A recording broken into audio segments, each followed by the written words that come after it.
Julie Scheckter n'était pas seule, mais faites descendre tous les membres de votre famille, belle-maman y compris, et donnez-leur en main les démonte-pneus, vous verrez. Écoutez, ça durera beaucoup plus longtemps. Henri, oui. Henri, pour avoir un bon classement quand même, parce que je crois que maintenant ça devient important, il y a sur les circuits de Formule 1 une seule solution, c'est d'aller voir ou Michel Dubosc qui est chronométreuse chez Ligier, ou Anne Boinard qui est chronométreuse chez Renault. Parce que lorsque personne ne sait ce qui se passe sur un circuit, c'est auprès de ces deux charmantes dames qu'on va se renseigner, et elles ne se trompent jamais. Ah bah de toute façon, le classement que je vous ai donné tout à l'heure, c'est-à-dire Scheckter, Villeneuve, Jarier, Andretti et Arnoux, c'est le classement de chez Renault. Oui. D'Anne Boinard, donc. Voilà.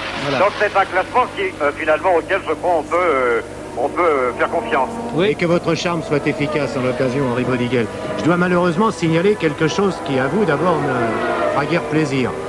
Le Grand Prix d'Afrique du Sud, dont l'arrivée était prévue à 16h, heure française, heure sud-africaine, et donc retardé d'une cinquantaine de minutes, environ 16h50, nous dit-on. Mais le satellite qui nous permet d'assurer le reportage et qui doit être fixé du côté de l'Australie maintenant, je pense, c'est curieux mais c'est comme ça, le satellite de l'Afrique du Sud cessera de fonctionner à partir de 15h50. C'est-à-dire que Julie Scheckter devra faire en sorte d'arriver dans moins de 27 minutes pour que nous puissions assister à son arrivée.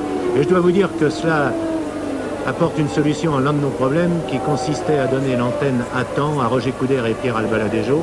Nous nous y étions engagés, mais par la force des choses, de toute façon, nous serons amenés à le faire. Voilà. En revanche, j'aurais bien voulu, moi, ne serait-ce que pour la fin de la journée, pouvoir vous donner l'opinion finalement de celui du Français qui fait actuellement le mieux placé, c'est-à-dire Jean-Pierre Jarier. Alors oui. Il semblerait que malheureusement ça ne soit pas possible. Si, je vais vous indiquer un bon moyen qui est vieux comme le monde pour le journal, c'est le téléphone. Eh bien c'est promis, je vais m'arranger pour être vous. À défaut d'image, puisqu'il ne sera pas possible d'en avoir en direct à ce moment, par le téléphone, nous connaîtrons l'opinion de Jean-Pierre Jarier sur ce Grand Prix d'Afrique du Sud. Je dois le dire très franchement, assez décevant, assez déconcertant surtout parce que difficile à suivre et dont on attendait beaucoup. François Janin qui avait pris les précautions pour rester ici à nos côtés et nous dire tout ce qu'il sait sur le monde automobile et ce circuit qu'il a tant fréquenté dans le passé, mais qu'il n'a plus envie de fréquenter pour l'instant. Bref, pour vous Henri aussi, une petite déception sans doute. Hein. Oui. Alors voilà, je vous donne le tout dernier classement toujours de chez Renault. De toute façon, c'est la référence que maintenant nous avons décidé d'adopter parce qu'il est impossible de savoir exactement où on en est. Alors autant se tenir au classement d'une bonne équipe. Classement établi à quel tour, Henri, s'il vous plaît? Alors, nous en sommes maintenant il reste encore 26 tours à parcourir. Donc c'est au 50e tour. Voilà à peu près, voilà c'est ça, pour être précis. Et c'est Gilles Villeneuve qui serait en tête. Ah. Et Scheckter, effectivement, serait resté un tout petit peu trop longtemps à son stand. Alors Villeneuve, Scheckter devant Jean-Pierre Jarier, Mario Andretti. Jean-Pierre Jarier qui du même coup devient le Français le mieux placé. Et le second Français bien placé, c'est René Arnoux sur l'autre Renault turbo compressé. Et lui, il est 5e. Que de changements, que de bouleversements. Hein. Nous suivons à l'image maintenant celui de virtuel leader de ce Grand Prix d'Afrique du Sud. Je vais essayer de prendre d'ailleurs tout de suite l'écart qui sépare Gilles Villeneuve de Jody Scheckter. Ah, si, c'est le char du Canadien, du Québécois Villeneuve. Exactement. Il est au moins d'expression francophone à défaut d'être français. Je ne me moque pas du tout de lui parce que nous aimons tous beaucoup ici les Québécois et c'est les expressions mêmes qu'emploie Gilles Villeneuve. C'est la raison pour laquelle je me permets de la répercuter. Écoutez, j'ai eu beaucoup de mal à le rencontrer parce que c'est un personnage un peu secret d'une part et d'un autre côté qui était très très entouré, très sollicité. Un garçon qui a eu une grande chance dans sa vie. Il a d'abord, il est presque débutant en Formule 1 et le premier Grand Prix qu'il a gagné, c'est chez lui l'année dernière à Montréal, au Québec. Et vous imaginez dans quel triomphe. Oui, il a gagné son premier Grand Prix à l'occasion de sa première saison d'ailleurs en Formule 1. La deuxième. Encore 24 minutes à tenir, je pense que ce sera difficile pour tout le monde. D'abord les pilotes, pour vous Henri Bodiguel qui vous appliquez à nous transmettre des informations alors que la télévision sud-africaine reste parfois un peu trop volontiers sur une seule voiture plutôt que de nous donner une physionomie générale de la course et surtout de nous rappeler un classement ou de nous l'apprendre pour l'instant. Et difficile aussi à tenir ces 24 dernières minutes pour François Janin qui, ici, écoutez, commence à se demander dans quel verre il doit tremper sa plume. Eh bien, vous savez, au moment où nous venons de voir là, Gilles Villeneuve sur les images, ben, je peux vous dire que l'écart entre Villeneuve et Scheckter est de 35 secondes actuellement. Alors 35 secondes, mais cela dit, il n'est pas impossible non plus que Villeneuve doive s'arrêter au stand. Mais avec 35 secondes d'avance de toute façon, et compte tenu du peu de temps que les mécaniciens de chez Ferrari ont mis pour changer la roue, il va de soi qu'il peut. En tous les cas, il est très possible qu'il reste en première position. Est-ce qu'on pourrait avoir l'écart entre Villeneuve, Scheckter et Jarier, Henri? Eh bien écoutez, j'attends Villeneuve vient de passer. Enfin 35 secondes, cela correspond à un demi-tour si on se réfère. Enfin, Le voici, Jarier. On l'a sur l'image là en ce moment. Eh bien Jarier, il serait toujours en troisième position. Et chez Ferrari, je peux vous préciser qu'on change les 4 roues en 20 secondes, pile. Oui, c'est ce que nous avons plus ou moins chronométré avec Robert tout à l'heure. Nous avons Jarier là en ce moment dans la grande montée, juste avant la ligne droite. Eh bien, de toute façon, si la télévision a décidé de suivre Jarier, cela pourrait peut-être confirmer qu'il est effectivement très bien placé. Oui, enfin on l'espère, hein, parce que nous suivons ainsi très souvent, vous n'en avez pas le témoignage devant un écran qui reste désespérément noir pour vous, d'après ce que je crois savoir ici à Paris. Écoutez, non, maintenant, depuis quelques minutes, j'ai récupéré quand même les images. Et je vous disais, en parlant de Jarier, je vous parlais tout à l'heure de l'écurie Ken Tyrrell. Alors, ou bien Ken Tyrrell fait semblant de ne pas avoir d'argent ou suffisamment d'argent, en tous les cas, une chose est sûre, les voitures n'étaient recouvertes d'aucune publicité ici à Kyalami. Non, il fait pas semblant du tout, Henri. Il n'a pas trouvé vraiment de support financier. Alors qu'il avait décidé, du fait même qu'il n'avait pas de sponsor au début de la saison, il avait décidé de louer sa voiture, enfin ses deux voitures au coup par coup.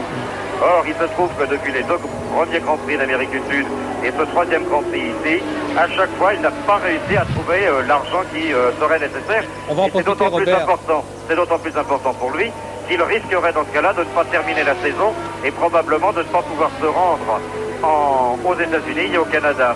Oui, mais ça, on verra. Je ne suis pas sûr. Regardez bien cette voiture. C'est la Tyrrell donc de Jarier. On parlait tout à l'heure des copies et de l'évolution technique des voitures. Regardez bien cette voiture, parce que lorsque Ken Tyrrell l'année dernière a décidé de construire une voiture à effet de sol comparable à la Lotus, il ne s'est pas cassé la tête du tout. Il a complètement décalqué la Lotus. C'est-à-dire que trait pour trait, de quelque côté que vous regardez une Tyrrell, c'est une Lotus 79. Les autres, par exemple, Ligier, McLaren, Montesi et Dino, venaient de trouver des solutions originales. Pas du tout. Ken Tyrrell, cette voiture-là, c'est une copie fidèle. Vous prenez le dessin, le calque d'une Tyrrell, vous la mettez, c'est une Lotus. C'est pas beau de copier comme ça sur le voisin. On se fait sortir d'un collège pour moins que ça, demander à Thierry Roland. Mais de toute façon, vous avez raison, François Janin, quand vous dites que la Tyrrell est effectivement une copie de Lotus. Mais là, où il est curieux, on se souvient que l'an dernier, par exemple, il y a eu un procès entre Arrows et Shadow, au point que les voitures se ressemblaient tellement qu'elles avaient été surnommées les Charros. C'est pas ça, Henri, c'est que c'était le même ingénieur qui avait dessiné la première voiture, qui avait dessiné la deuxième voiture, après avoir été remercié par le premier constructeur. Alors c'était pas un problème de copie, c'était un problème, si vous voulez, de manœuvre plus ou moins discutable d'un même ingénieur qui avait vendu 2 fois le même dessin. Oui, mais Bodigal est moins mauvaise langue que vous, il ne révèle pas tous les secrets du monde automobile, des secrets qui sont d'ailleurs connus. Dans tous les cas, l'écart entre Gilles Villeneuve et Jean-Pierre Jarier serait de 46 secondes, c'est-à-dire il y a 35 secondes entre les deux Ferrari et Scheckter aurait 11 secondes d'avance sur Jean-Pierre Jarier. Et il reste actuellement 18 tours à parcourir. Alors je crois dire encore une vingtaine de minutes de course. Écart réduit et tous les espoirs autorisés donc à Jean-Pierre Jarier. Ah bah en tous les cas pour la seconde place, oui, incontestablement. Bon Henri, si on part de l'hypothèse que cet écart est bon, et je sais dans quelle difficulté vous travaillez, à Kyalami, donc on part dans l'hypothèse que cet écart de 11 secondes est bon. Ce qu'on pourrait essayer de faire, c'est de bien voir si l'écart augmente ou au contraire diminue pour apprécier les chances qu'a Jarier de rejoindre Scheckter, voire de le dépasser d'ici la fin du Grand Prix. Bah écoutez, là je viens de repointer, pointer à nouveau Gilles Villeneuve. Alors je n'ai plus qu'à attendre le passage maintenant de Johnny Scheckter. D'accord, et de Jarier, hein. Et de Jarier. Et René Arnoux, de toute façon, René Arnoux serait un peu descendu au classement, mais Jarier, on me confirme qu'il est bien 3e devant Andretti, Reutemann, les deux coéquipiers de chez Lotus, donc, qui sont maintenant 5e et 6e. 30 secondes entre Villeneuve et Jody Scheckter. Une fumée ici à l'écran, qu'est-ce qui se passe? Vous me direz que vous n'en savez pas plus que moi, puisque vous êtes vous aussi dans votre tribune Eurovision, ou Mondovision. Mais enfin... Écoutez, tout d'abord, je vous précise, c'est juste à l'entrée finalement de la ligne droite, mais dans la partie du freinage. Mais je ne vois pas d'où je suis de toute façon, j'ai juste la tour de contrôle dans l'axe. C'est bon, décidément pas de chance. En tous les cas, les écarts effectivement ont sensiblement fondu entre Villeneuve et Scheckter, 30 secondes seulement, et 40 secondes avec Jean-Pierre Jarier. Entre Villeneuve et Jarier. Entre Villeneuve et Jarier, on est 40 secondes maintenant. Il semblerait que ce soit une l'ATS. C'est une ATS, une voiture jaune, oui. C'est l'ATS de Stuck. Qui était parti en dernière position d'ailleurs. Hein, qui était parti en dernière ligne, oui. Et qui de toute façon était venu ici pour faire de la figuration. La voiture, elle est déjà vieille d'une part, et d'autre part, elle a un moteur qui n'est certainement pas le meilleur de tout le peloton. En tout cas, Stuck n'a rien puisque j'ai vu son grand casque bleu derrière. Il aide à pousser sa voiture. Ouais, bah c'est un freinage qui a été manqué de toute façon. C'est pas le premier qui manque. Hein. D'accord.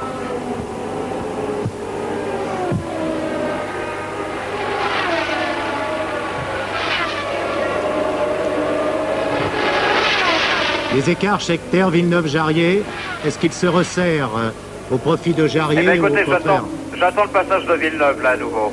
Alors Henri, si l'on en croit toujours là, les temps que vous nous communiquez, les écarts donc, comme le dit Robert, se resserraient entre Scheckter et Jarier, c'est-à-dire que Jarier pourrait revenir sur Scheckter, et si Scheckter a réussi en 2 tours à reprendre 5 secondes à Villeneuve, on peut même penser que Scheckter pourrait revenir sur son coéquipier Villeneuve. Eh bien écoutez, de toute façon, en l'espace de 2 tours, Villeneuve a perdu 5 secondes au double bénéfice de Scheckter et Jarier. On a sur l'image la Fittipaldi, la Cooper-Soucar. Et c'est Emerson Fittipaldi, oui, je voulais vous le dire. Emerson Fittipaldi qui vient de rentrer au stand. Alors c'est une curieuse voiture, comme vous pouvez peut-être le voir, les pontons qui assurent la carrosserie, les phénomènes de carrosserie des portantes prennent naissance bien loin derrière les roues avant, contrairement au Lotus Olivier. Mais c'est dommage, on n'aura pas eu le temps de la voir. Oui, non mais vous n'êtes pas en rapport direct avec le réalisateur sud-africain, qui, je dois le dire d'ailleurs, ne réalise pas tous les souhaits que vous exprimez, François. Bon, eh bien, il n'y aurait plus que 25 secondes maintenant entre les deux Ferrari. Alors la question est de savoir, bien entendu, si c'est Villeneuve qui perd du terrain ou si c'est Scheckter qui revient très fort. Enfin, tout de même, ça fait beaucoup de secondes en même temps. Quant à Jean-Pierre Jarier, il est à 12 secondes de Jody Scheckter et donc à 37 secondes. En fait, si vous voulez, l'écart se maintient entre le second et le troisième, autrement dit Scheckter et Jean-Pierre Jarier. Tandis que Patrick Tambay s'arrête une nouvelle fois au stand et il vient de faire signe. Il vient de montrer un step 2, alors c'est probablement pour changer une roue. François Janin, on parle trop peu des mécaniciens, mais il faut bien dire qu'aujourd'hui particulièrement, ils sont à l'ouvrage, donc à l'honneur, à l'occasion de ce reportage. Est-ce que c'est habituel dans les Grands Prix? Est-ce que ces hommes qui sont rompus à tous les exercices peuvent supporter aussi les efforts qu'on leur demande? Je crois d'abord que c'est un... Parce qu'il y a eu la préparation. Oui, c'est un métier de forçat, mais c'est un métier de forçat librement choisi. Alors bien entendu, il y a une contradiction dans ce que je viens de dire. Mais c'est vraiment les équipes de mécaniciens de course en Formule 1 surtout, sont des équipes d'une telle compétence et qui travaillent tellement qu'on est tout à fait frappé d'admiration lorsqu'on est appelé à les côtoyer. Je sais par exemple qu'entre expédier les caisses, les boîtes de vitesse, les moteurs, remonter les voitures après chaque Grand Prix, prendre l'avion, les décharger, veiller à ce que tout soit en bon état, faire les papiers de douane, c'est pas facile dans tous les pays du monde, arriver sur le circuit, mettre les voitures en état, changer les moteurs, les boîtes, écouter quelquefois d'une oreille attentive ce que disent les pilotes alors que l'on sait que parfois ils se trompent et que ce qu'ils ont demandé. Voilà un tête à queue. Un tête à queue, Henri. C'est un tête à queue. Williams. Oui, c'est une Williams. C'est un tête à queue d'une des deux Williams de la course. Hein. C'est une des deux Williams de toute façon. Il me semble que c'était... Non, il a bien passé. Non, il la voit, non, il n'y a aucun problème. Il me semble que c'était Claire Regazzoni. Hein. Voilà. Notre ami suisse, Regazzoni, dans un tête à queue. De toute façon, à l'heure actuelle, Jean-Pierre Jarier, au moment même d'ailleurs où John Watson sur Marlboro s'arrête à nouveau au stand, tandis que Patrick Tambay vient de repartir, eh bien Jean-Pierre Jarier semblerait perdre un peu de terrain sur Jody Scheckter. En revanche, le dernier écart que j'ai est de 23 secondes. Autrement dit, Jody Scheckter revient sur Jardier. Sur Villeneuve, pardon, sur son coéquipier. Et pendant ce temps, les hommes de piste qui tentent de dégager cette piste parce que... Ils font pas beaucoup d'efforts, là, il me semble. Oui, mais enfin,